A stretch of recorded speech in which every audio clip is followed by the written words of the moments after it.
kind of want to bring up something in regards to Easter,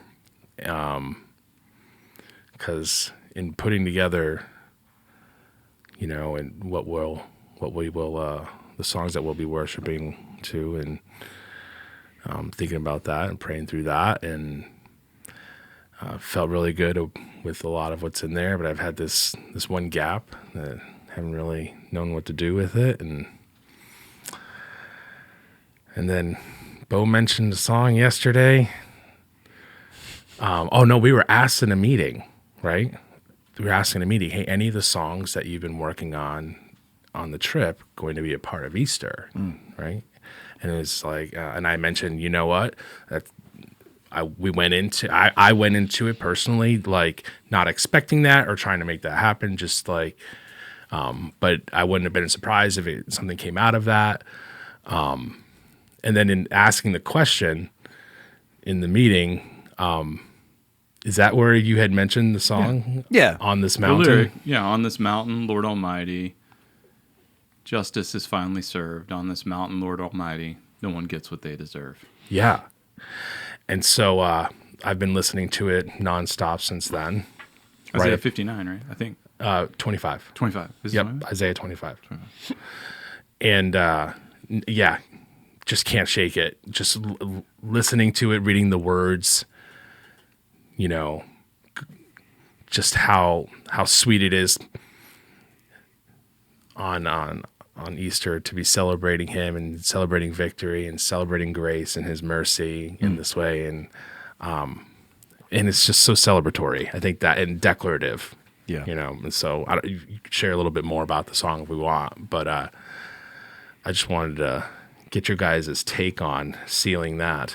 Well, that lyric, is such good news, and I would love for people to sing that and just that to be in our hearts, that justice is served, because that's the thing, is like when it comes to grace and mercy and forgiveness and the whole story of the cross and the resurrection and God's great love for us and his redemption, all that can be troubling and problematic for like people who are believe they're good, or I'm good, I'm a good person, my people are good people and there are bad people out there. That's where that whole narrative of, well, there's evil people, there's evil, they're pure evil, there's evil, it's like all these evil people out there, but not me, because I'm good, not people I like because they're good, but these other people, they're the real evil ones.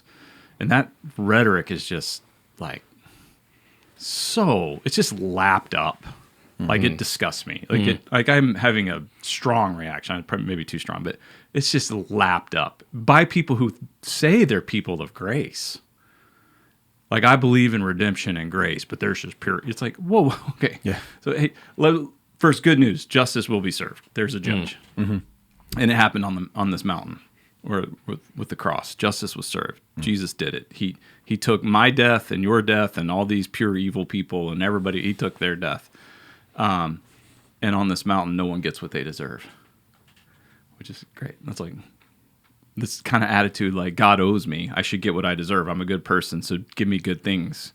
God, you don't want what you deserve. We don't want what we deserve. Well, we all deserve death, the exact same death, and that's really, really troubling. Like when you have a worldview that is based off of comparative goodness, this is almost like to understand or even fathom or even be willing to, with any intellectual integrity, think about the magnitude and nature of the cross and Easter and the resurrection and why it matters is impossible. It's just lost. And so to understand justice is served, and the beauty is no one gets what they deserve, including me. Yeah. Two thoughts for me. One is, I'm going to go finish producing that song right after this episode. Yeah, what? Can we end now? Because I'm like, okay, let's go. Then I will talk. Yeah. The implications of number such two, a actually, but number two suggestion being is- number two being the most important thing that is kind of resonating with me is I'm reminded of the parable that Jesus told about the man that owed the king a great debt. And, he was going to be thrown into prison, and the king said to him, your debt is forgiven. this man was relieved. He went out, and then he started pursuing a guy that owed him a fraction of what he had owed the king, and then had that guy thrown into prison. You know what I mean? Like, so it's another word. Like, I'm totally open to being forgiven for my debt and my sin, but everybody else owes me, or you know what I'm saying? Like, sort of that what you were just talking about with how we fail to extend the same mercy. Or we see others as evil while failing to yet see what we've been forgiven of, and once you've been sort of forgiven and you can accept that, then all of a sudden you take on this position of a judge, where now you're going to judge somebody else even more harshly than you should have been judged. Does that make sense? Totally. Yeah. And different. That was God the story would. that like jumped into my head, and I'm like, oh, because it's like, yeah, I'm good. These people are evil, and I'm sitting in the seat of judgment now. And it's like, what happens in that story is the king hears about this and brings the guy back in and says, I forgave you a massive debt, and you couldn't even. Now you're going to go into prison until you've paid everything back to me. You know what I mean? And God doesn't even necessarily do that to us. Or I don't know, like what is the punchline well, in the of parables, that parable? in the parables, a lot of times, like we read those and we go, "Oh, so God's doing this." It's like no, Jesus is telling a story that we can understand, Right. And in the story that we understand, there, Jesus actually he's almost like making up a number. Yeah. It's a number that was inconceivable. It was like a year's wages or something. Oh my God, no, it was like 300 lifetimes worth of wages. Oh wow, yeah. It's a number that would have been not only impossible, but even unimaginable for his listeners. It'd be like saying a bazillion, quillion, trillion. Yeah, that's what you owe somebody. Yeah, it's what you owe somebody, and be like, it's impossible to even like get that much debt. Like you couldn't. There was no way to even. You couldn't accrue that much debt. You have the debt of your ancestors. You couldn't even imagine a way to conceive of that level of debt. That's the level of debt that he forgave this man. So Jesus is like painting an absurd like story here. That's what the parable was doing. And then the other debt was significant in the sense of like, if you owed me a year's worth of wages, like, or you owed me $10,000, it was something like that. Like, oh, I needed that because I don't have anything. And yes, my debts have just been forgiven, but I don't have anything. It is reasonable to go like, hey, you know what? You owe me $10,000. I'd like for you to pay me back. Right. And you're not going to pay me back. Well, then I'm going to put you in prison and you can start working it off because I don't have any income. And it's king just like, let me go. And I mean, like, it's understandable. That's the thing that I think that can be missed in that parable is to go, I understand the guy, his debt is forgiven. And then he's like, but I have needs and I don't have anything. Yeah. And this guy owes me. The king's got everything. I mean, that's what we do. The king's got everything. That's how we justify He should forgive me. He's got everything. He doesn't need my bazillion, quillion, trillion, whatever number I'm making up. He doesn't need that. He can handle it. I need this. I can't. You owe me. Pay me. Mm-hmm. I'm not the king, And but what Jesus is being is like, man, you're losing sight of mercy. Just show mercy, and you'll be shown mercy, and that's where I know my human condition in my heart can so quickly lose sight of who I am in relation to God, and then what it's not even what I have to do; it's what I get to do, what I can do, what we have the opportunity now to freely we've been given to freely give. Right. What a way to live. Mm-hmm. Forgive us our debts as we forgive those who our debtors. Our debtors. Yeah. Either way, yeah. But both are true. Forgive us our trespasses as we forgive those who trespass. Or he says you'll be forgiven as you forgive. I mean, there's some really troubling things in the Sermon on the Mount that lines that Jesus says, and I'm pretty sure he knew what he was saying. Mm-hmm. But it's like, I mean, do you reverse engineer that and go like, okay, because I'm forgiven, then I do forgive, or like, because we don't earn it, but man, there's some identity stuff there that is really important to wrestle with. Yeah. I've only been able to, and not even been able to in my own strength, but I've only been able to consider forgiving others when I'm able to consider what I've been just forgiven of, in the sense of just, sins of omission, sins of commission, things that I might have done that I didn't mean to do, things that I've done intentionally. You know what I'm saying? And knowing that Jesus paid that debt, and I'm not going to have to pay the penalty for that. You know what I'm saying? So it's like being grateful for the forgiveness that I live in is even where a starting point for me, to be able to go, Lord, I forgive this person, That's why it's such good news. So like the justice is finally served, like that line is such good news, not only for me, but also for those that I've hurt. Jesus took it, and he has healing and restoration and wholeness and grace and a new way of living for the people I've hurt by the things I've done or not done that I should have done. And he did that on the cross, and he has new life and resurrection and a way for them to be able to forgive me.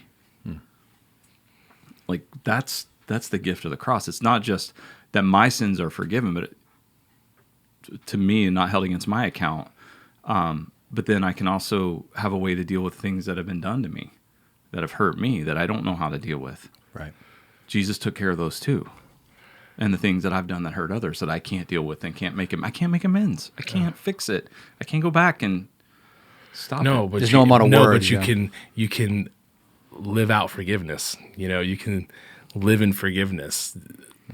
The forgiveness of God that he's had for you, and the forgiveness that he has for others, so you are forgiven as you forgive. It's like you're living in forgiveness. Like that is absolutely amazing. And forgiveness of self too in there. Yeah. But there's an overflowing joy and blessing that is just recurring as we live that out. That reminder is a blessing when we choose to forgive and show mercy. I mean, what a blessing it is from God, and to get from God the peace that comes to us, in having experienced giving that. Like it's powerful. It is. What you just said is, I think, such a linchpin for so many. I think we can wrap our minds around, like, okay, I've been forgiven, my debt's been paid, and I'm going to forgive this person. I'm not going to hold anything against them. But you said the forgiveness of self. And I think personally, when you get tripped up in life, my experience has been there's no grace that I'm even giving myself. Even though I know that I'm forgiven, it's the ability to forgive yourself is really big. And I think I see that even outwardly too. You see people that are just maybe caught or just in a whirlwind where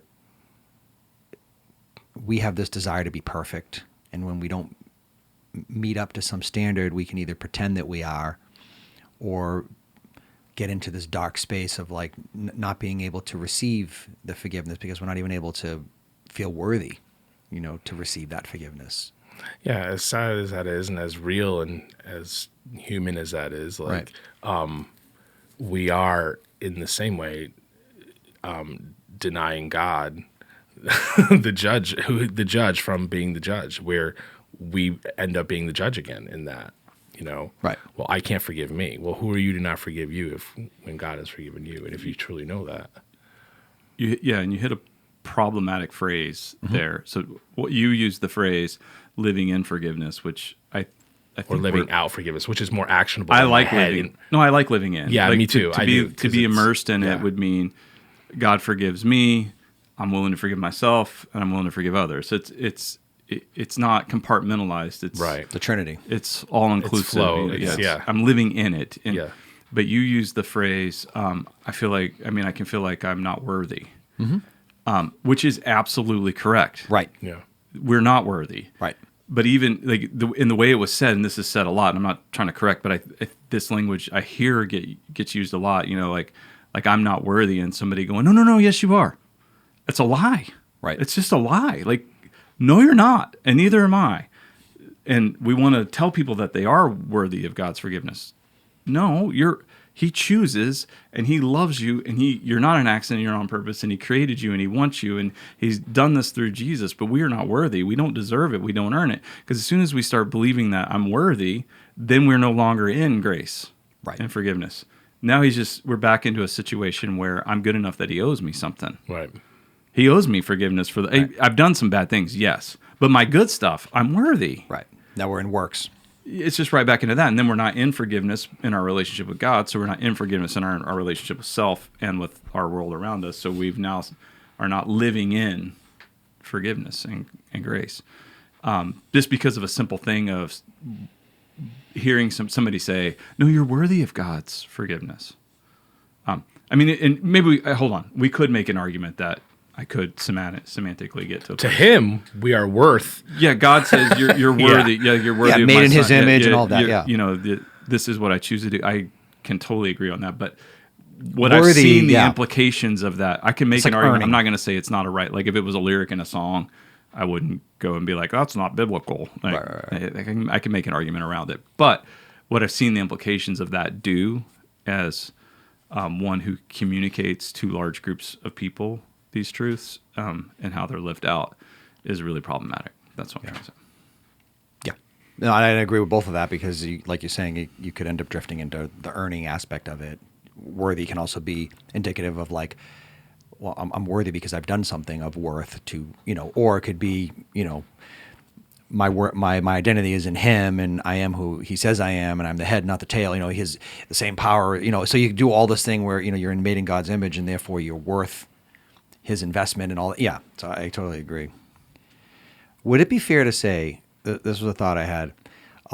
Shiloh battles, the battle for peace within, right? The civil war within us.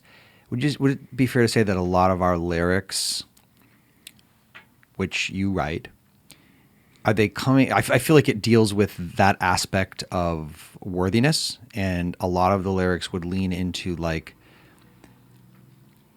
what we think of ourselves, like this internal thing, right? And so I don't know that all of the songs do that, but I think there's a big block of songs, a big chunk of what we sing about that deals with that forgiveness of self, like who we are on the inside, what's going on the inside. And I can't even quote a lyric, but I'm just saying, when I think of the collective body of work and the songs that we're singing and writing, I feel like a lot of it is dealing with stuff on the inside of us. Yeah, identity. I mean, the identity and Better way of identity saying it, yeah. acceptance. I mean, that would be the primary thrust of what I tend to write about. Honestly, what I think about a lot. So I mean, like even a song that like "Fix Me" is a new song that we're working on right now, and it's dealing with a relationship between two people. Like you can't fix me when you're broken. It's all the time anymore. It's kind of the through line in that song. But it's the idea of broken people not being able to fix each other, but being able to love each other and enjoy each other and be happy with each other instead of being like, "Oh, I need to fix you," or "You need to fix me." That's not how that works. It's like we can be this and enjoy relationships, whether they be romantic or friendships or work related in any context and that works because Jesus is the one who is healing and restoring and making new, and His Spirit is the one that does those things. And so instead of trying to manipulate and change even ourselves or others, we let God do that and enjoy that, which is where the peace comes from. The other is just I'm battling, I'm fighting. It's always a fight. Everything's a fight. Yeah. You're doing it wrong. I'm doing it wrong. We're doing it. It's like, no wonder we're exhausted. It's just like you said, identity. We just did, Bo had written something called Prayers of a Reluctant Saint. That song speaks to me in so many deep ways. And Reluctantly now. I was going to say that. Yeah. And now we've changed the name. Already changing song titles. Well, the original was Prayers of a Reluctant Yeah. Saint. When we did the album, our second album was called Prayers of a Reluctant Saint, and we never materialized the song on that record, but it was like it didn't need to be there. It was still Prayers of a Reluctant Saint. And then we ended up working on that song and changing it to Reluctantly. But yeah, I feel like a lot of the music that we work on together deals with identity. Yeah. You know? And is speaks to the human condition and the struggle and the reality of it. And the song Reluctantly, so many of us or all of us can look at the way we follow Jesus and really relate to it and discover conviction from it. And, so in this, and we're not afraid to do that and express that creatively, which is really great. The wages of sin is death. The gift of God is eternal life through Jesus Christ our Lord, right? And so many songs that speak to him and our identity in him may more commonly address the gift of God is everlasting life. We celebrate his love. So I don't want to think about the wages of my sin. And it's like, whoa, wait a minute here. Where are we coming from? And to remember this, not have to like dwell in it or wallow in it, but to remember what God has saved us from and where our identity is. Like so many of our songs encompass all of that. I love that. I believe reluctantly. Hold up. Yeah. Yeah. I think in my time on this earth and the rhetoric of kind of North American evangelical Christianity, like Right. I feel like that is some of the language that's been lost. Right. Some of the mystery, some of the agony, some of the frustration. Like the first book I ever wrote, it's called I'm Gonna Light Myself on Fire. And it was just like essays on the craziness of being in a relationship with a living God. Like, yeah, it's amazing and absolutely, and that's what we're created for, but like, dude, leave me alone. Nobody ever talks about that. Right. He promises to always be with you and never forsake you. That's I have some fantastic. space? Yeah. That's fantastic. That's great news. That's really great news. Yeah, but right. whatever you're doing, he's right there doing it with you. Yeah. Like, think about like that. Yeah. Can I have some privacy? That's mind blowing to be Yeah. like, yeah, can I have privacy or like if you're aware of his presence and then you start to do something that you're not created for and isn't of him and he doesn't want, and he's there with you. and he's there. I mean, it's like, I mean, it's gut wrenching. And like, I don't hear anybody talking about that. Oh no, because everybody has it figured out, and that's and everybody gathers together and. There's a place for both. I mean, Yeah, but I mean, Victory in That's Jesus the point. and- There's a place for both. there's a place for victory, and I want to declare that. And I don't want to sing some of these songs congregationally, like putting everybody in my spot. Sure. Yeah. You're talking about Shiloh. Yeah. Yeah, not every Shiloh song is a congregational song. Yeah, no, for sure. Yeah. But not every song that like there are good, like really good songs. That, I mean, they're well written and they have truth, and I'm not discounting them or disputing them. They're not Shiloh songs even, but like that I like. There's one where I've been like, hey, I don't want us to sing that at one church anymore. Not because it's a bad song, not because I disagree with it or don't like it. It just doesn't line up with our philosophy of worship and what we're trying to do. Right. And so it's like, yeah, like you can make those decisions. That's all. Yeah. Fine. Yeah. Good. Yeah, it's sacred. Whether it's subtly or overtly. These songs are. And there being space for that, because the temptation would be what I've learned and what I've seen and done personally as well would be to villainize something like that and say it's bad. It's not bad. Right. Yeah. That's It could, just because it doesn't fit in this space doesn't mean it's bad. I mean, people do that with music all the time. Like I have a hard time sharing Shiloh music with people, because they say something that I just think is stupid.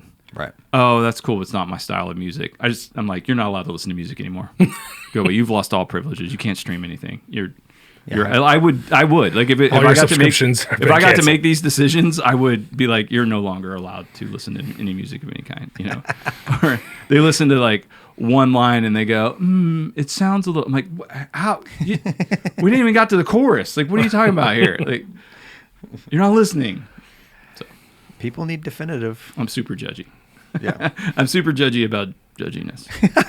I love judging judgy people. My hypocrisy knows no bounds.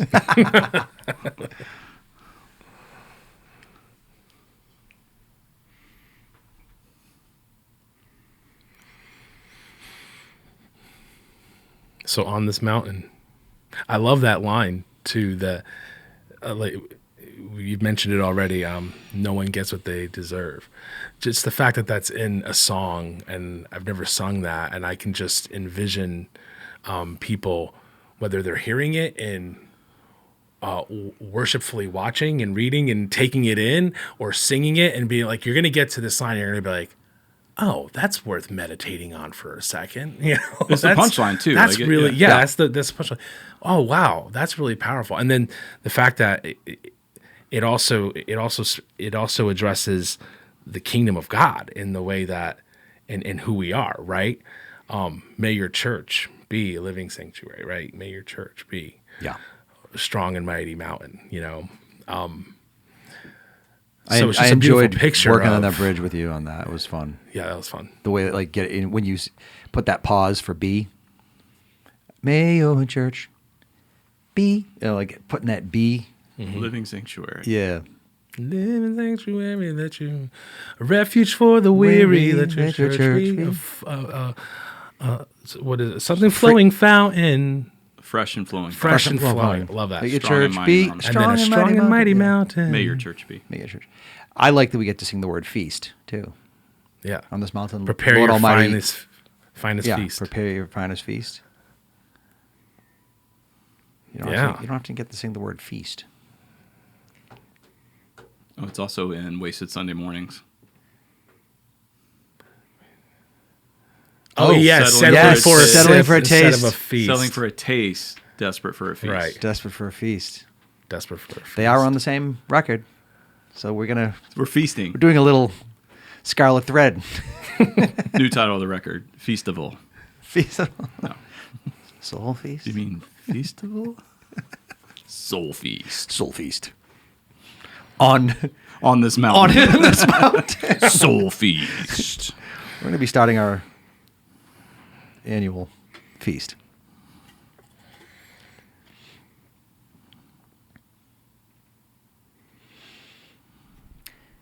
Yeah, so back to the studio.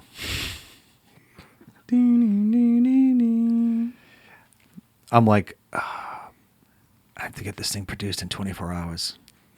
Challenge accepted. It'll be done. I feel like you're going to need a demo like immediately. You heard it here first. Yeah. Didn't actually hear it. Yeah. Heard what? The song. No, they didn't hear the song. Yeah, no. But you heard You heard it the here. decision Yeah. that That sounds like it's happening. that we'll be working on that song right away. So- I don't I don't know. know. Why can't we sing fill in the blank? Again, it's We can. We do. Celebrate, Jesus, celebrate. that song had its moment. Did. Celebrate, Jesus, celebrate. Here we go. Ooh, that little offbeat.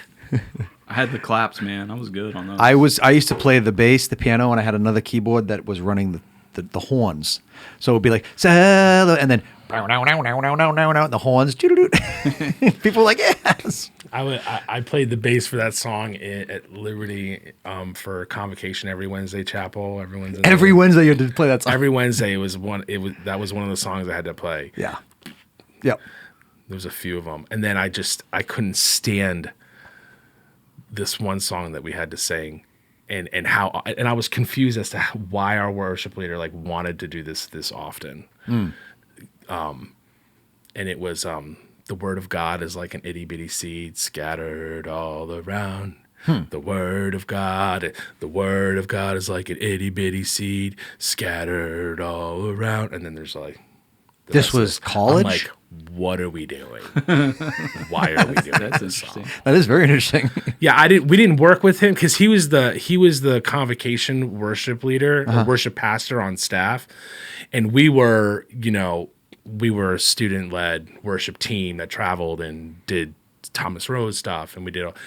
But when we would join him for these chapels, it was just been like, why are we doing this song again? Like, what is it in your head that is committed to believing The that song this hit is a him when he was in banger? Sunday school and never left. Is it just, maybe it's like, hey, you know what? Crowd participation, Oh, because you You know, went hand as soon as you started motions. He singing, went it, you hand went right motions. into the motions. You were just like, because it's one of those songs you can't even think about. I'm like, I'm glad there's hand motions because if there wasn't, this thing would be. this would be horrible. I went right to Barney. The green grass grows all around, Yeah. and the green.